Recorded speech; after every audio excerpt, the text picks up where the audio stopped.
Le témoignage de Noé implique essentiellement la résurrection. Il y a en Noé deux choses qui doivent être relevées. Il nous est dit qu'il était un homme juste et qu'il marchait avec Dieu. En tant qu'homme juste, il reprend ce qui a été vrai en Abel. Il a été rendu témoignage à Abel qu'il était juste. Et en ce qui concerne sa marche avec Dieu, Noé reprend ce qui a été vrai d'Enoch. Enoch marcha avec Dieu. Ces deux choses nous amènent immédiatement sur la base de la résurrection et nous montrent ce que représente Noé. Si, comme il est dit, il est un homme juste, d'où lui vient sa justice? Sur la seule base de la résurrection du Seigneur Jésus. Nous sommes justifiés par sa vie, c'est-à-dire sa vie de résurrection. La résurrection de Jésus est l'acte même de Dieu par lequel il atteste que tout péché et toute culpabilité ont été réglés et enlevés. Et c'est la base sur laquelle nous sommes justifiés. C'est par sa justice, et sa justice nous est donnée par Dieu. C'est la vie, marcher avec Dieu. Qui peut marcher avec Dieu? Personne ne peut marcher avec Dieu, à moins d'être sur une base de résurrection, à moins d'être juste devant Dieu, dans ce sens-là. Nous pourrions continuer à mettre l'accent à bien des égards sur le fait que Noé représente le côté positif, la résurrection, et la loi de l'esprit de vie opère sur la base de la résurrection. Cela signifie que toute autre base de vie naturelle a été abandonnée, qu'en Christ, nous en sommes sortis. Nous voyons Noé, durant toutes ces années, occupé à ce qui le prouve être en dehors des choses de ce monde. Car durant toutes ces années, Noé construisit cette arche. Par chaque coup de marteau, il répète « Je ne suis pas en ceci, j'en sors, je le répudie.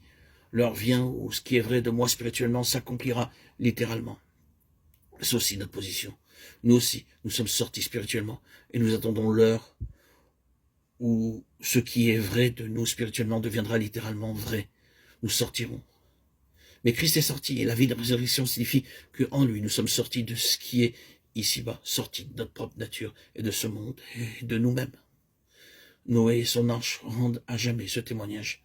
Sortir, toujours sortir. Et cependant, il nous faut beaucoup de patience pour être spirituellement dehors, tout en étant environné par tout cet état de choses tourmentées, ennuyées, pressées par la vie de la nature. C'est par votre patience que vous sauverez vos âmes. Luc 21, 19. Laissez-moi répéter encore que tout cela signifie être sur la base de la résurrection.